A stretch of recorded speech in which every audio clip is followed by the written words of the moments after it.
Qual seria o propósito de filmes sobre mulheres depressivas e aprisionadas pelas circunstâncias da vida, né? Estariam esses filmes rompendo ou perpetuando essa prisão das suas protagonistas? A pergunta vem à tona mais uma vez por conta da cinebiografia Priscila, dirigida pela Sofia Coppola e que pretende oferecer uma resposta ao filme do Elvis do Baz Luhrmann, que fez bastante barulho no ano passado, né? Tanto por parte de quem adorou o filme graças aos seus excessos estilizados, quanto por parte de quem odiou o filme graças aos seus excessos estilizados. Priscila, no entanto, vai na direção completamente oposta e constrói um retrato bem intimista, bem sóbrio e muitas vezes perturbador sobre a relação entre o Elvis e a sua esposa, partindo da autobiografia lançada pela Priscilla Presley em 1985, que procurou revelar um lado diferente da vida dessas duas pessoas. E o filme da Sofia chega então para tentar dar essa voz à Priscila, né, na linha de alguns filmes semelhantes que vieram antes e que a gente vai comentar um pouco mais para frente. Aí eu preciso dizer, eu não li essa biografia e nem sou um fã absoluto do Elvis, eu tenho uma apreciação normal pelo trabalho do cara, então esse vídeo vai se preocupar menos com o que seria uma guerra de versões da história e mais com o que o filme em si significa dentro desse contexto das biografias femininas. Mas eu imagino que fãs absolutos do Elvis vão se incomodar bastante com um retrato bem vilanizado do cara. E um retrato que, analisando friamente, rende uma execução formal bem interessante. Formal pensando na forma, né, no jeito como a história é contada. Só para resumir o ponto de partida, a Priscila foi levada para morar com Elvis quando ainda era menor de idade, na sua mansão chamada Graceland, em Memphis, né? E o filme se concentra bastante nesse recorte de uma garota muito nova convivendo com a vida turbulenta de uma celebridade. E a partir daqui fica o aviso de spoilers leves para a gente discutir alguns detalhes. Por exemplo, a Sofia é muito habilidosa em construir de forma elegante os pequenos mecanismos desse aprisionamento que a Priscila ainda não tinha percebido que se encontrava. São várias as cenas onde o Elvis vai moldando de peça em peça a identidade da Priscila de acordo com a sua vontade, né? Ele que escolhe o que ela vai vestir, o que ela vai assistir na TV, a hora de ela falar no encontro de família ou a hora dela se calar. Ele escolhe inclusive o quanto de desejo sexual ela é capaz de manifestar ou não por ele, né? Talvez por um ato até consciente do quão problemática era essa diferença de idade entre eles. E aí vale comentar a escalação de elenco e como a direção da Sofia consegue evidenciar esse abismo entre eles, né? O Jacob Elord, com a sua altura gigantesca de 1,96, que é frequentemente enquadrado ao lado da atriz Cailee Spaeny, que tem por volta de 1,55 de altura, num contraste que só amplia a infantilização da Priscila e a capacidade de intimidação da figura do Elvis, né? Que sempre se aproxima dela como se fosse uma sombra enorme ali, prestes a engolir a garota na escuridão. Algo que a direção de fotografia reforça, trazendo muitos momentos escuros dentro da mansão do cantor, com ele se ocultando nas sombras das cortinas, quase como se fosse um vampiro fugindo da luz. Esse foco no contraste de tamanhos e no posicionamento dos atores em cena vai permear o filme todo, reforçando essa disparidade. Então, quando a Priscila não está sozinha com Elvis, ela está no meio de um bando de homens nos encontros intermináveis do cantor com seus amigos, né? Com seus brothers, com seus parças. Os caras sempre aparecem em número grande, sempre se comportando da mesma forma boba e supostamente máscula, se tornando meio indistinguíveis, como muitos homens se tornam quando estão em grupo, e arrastando a Priscila para o meio das suas brincadeiras sempre muito fisicamente invasivas. Aquela coisa de pegar a menina, jogar na piscina, puxar ela para os abraços e tudo mais. É até curioso como a infantilização se inverte nesse momento. A Priscila se torna muito mais madura, em contraste com essas atitudes tão adolescentes do Elvis e dos seus amiguinhos. Fora isso, quando ela não serve como brinquedinho para um monte de marmanjo, né, a Priscila é um mero item decorativo. Ela é um acessório tão estático quanto os móveis da casa. E, de novo, a Sofia encontra meios interessantes de representar isso visualmente, como um plano que enquadra o Elvis no centro da tela e exatamente nas mesmas posições laterais, a gente vê de um lado a Priscila e do outro uma luminária bonita cuja função é só ficar parada ali mesmo. Assim, a ideia do aprisionamento é muito bem construída, mas o que será que o filme oferece além disso, né? Porque não é nem de longe a primeira vez que a gente assiste uma história assim, o retrato de uma mulher que sofre em silêncio, que vive um cárcere privado, que mesmo não sendo completamente literal, não deixa de sufocar lentamente sua vida.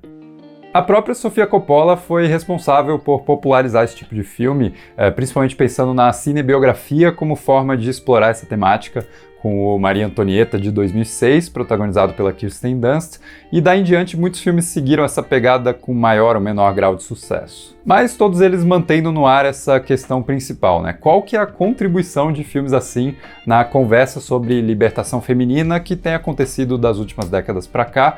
Será que esses filmes estão só registrando o sofrimento silencioso que aconteceu ou são capazes de oferecer uma catarse de liberdade, inclusive para suas próprias personagens, né? E não só no imaginário do público? No caso dos exemplos, de novo, o resultado varia.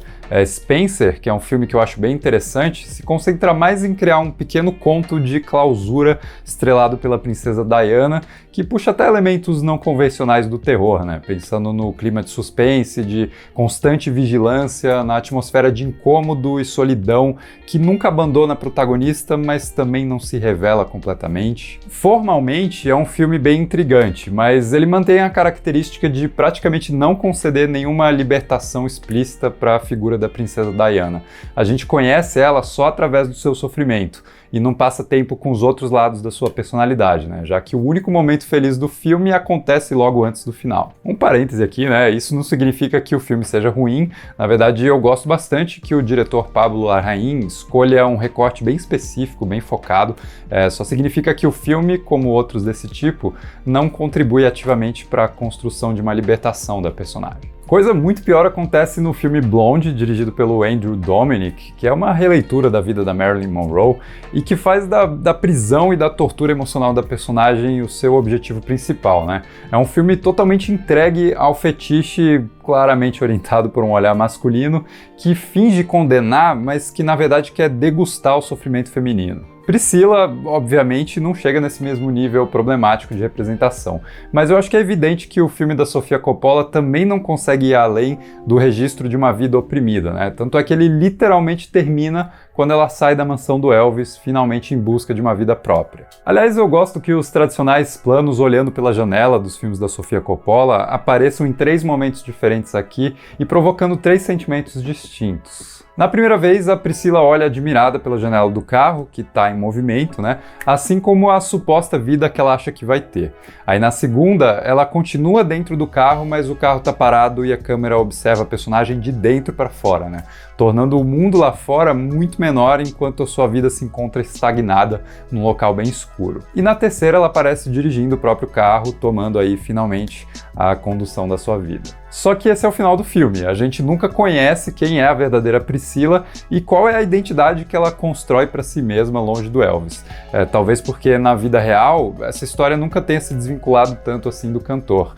Depois que ele morreu, ela passou a administrar sua marca e não exatamente viveu uma vida independente, né? Ou se viveu, não foi isso que ela documentou na autobiografia. Esse final sustenta uma tendência meio problemática de representação de personagens femininas, que vem desde lá atrás na literatura e que foi estudada pela autora Gia Tolentino num ensaio chamado Pure Heroines, que basicamente revela que o protagonismo feminino desaparece quando as mulheres atingem a idade adulta, né? É quase como se o molde narrativo tradicional quisesse manter essas personagens no purgatório de traumas e ansiedade, que é a adolescência, né? E aí quando elas se libertam, não existe mais história para contar. Nesse sentido, o casamento também seria uma forma de encerrar o protagonismo com aquele clássico Viveram Felizes para Sempre, né? Decretando que não tem mais nenhuma experiência possível que a mulher possa viver que seja interessante ou válida o suficiente para render uma história. E aí que tá o lance, né? Filmes como Priscila parecem se apoiar nessa tendência e perpetuar essa fase do sofrimento como a única fase digna de ser registrada. E talvez esse seja o maior incômodo que surge a partir desse retrato que a Sofia Coppola faz. Porque ele desconstrói bastante a figura do Elvis, figura lendária do Elvis, né, que é a parte mais famosa dessa relação, sem oferecer, em troca, um olhar que entenda realmente quem foi sua esposa. E eu acho que isso não é suficiente, não basta só vilanizar o homem, remover o seu espaço nessa história toda e não preencher esse espaço com uma Priscila que se revele como uma pessoa de verdade, e que não seja só uma espécie de mártir desse relacionamento abusivo. Daí a gente volta para o Maria Antonieta, que também não termina com uma libertação da protagonista, mas que eu acho que encontra uma válvula de escape mais interessante para essa prisão, que é o estilo. Aquele filme abusa dos anacronismos, né? Ele quebra a rigidez do filme de época com várias decisões criativas disruptivas, como a trilha sonora contemporânea, o All-Star ali no meio dos sapatos da rainha, e mesmo as cores de chiclete que permeiam toda a direção de arte, Tudo isso parece expressar a personalidade da Maria Antonieta e dizer pra gente, através da linguagem, né, quem é a pessoa que a gente está assistindo. E a Sofia ainda consegue evitar a tendência ao martírio de figuras femininas justamente porque a Maria Antonieta não é uma pessoa moralmente impecável. Ela não é santificada pelo seu sofrimento nem nada disso. Daí que o retrato daquela personagem seja tão interessante, né? Sendo que a Priscila desse filme de agora é uma protagonista bem mais unidimensional. Ela é uma heroína trágica e bastante impermeável. Se tem alguma conclusão possível nisso tudo, é a de que cinebiografias parecem sempre ser um pouco restringidas por influências externas, principalmente quando a pessoa biografada está viva e participa da produção, como é o caso de Priscila, né? E eu até entendo que o filme possa servir como expressão da sua voz, do que ela gostaria que a gente soubesse sobre ela, e que até faz um testemunho válido sobre esse sofrimento silencioso, de um jeito muito bem filmado, que reflete o talento da Sofia Coppola como diretora, mas o resultado é um filme que, assim como a sua protagonista, não consegue muito bem se libertar dessas amarras. Agora, essa não é uma visão absoluta e definitiva, e eu acho que esse filme pode render visões diferentes aí, principalmente por parte de mulheres que se identifiquem muito mais com situações assim do que eu. Então digam aí nos comentários o que vocês acharam de Priscila da Sofia Coppola, e se gostaram do vídeo, não esqueçam de deixar um like, se inscrever no canal, e a gente se vê no próximo vídeo.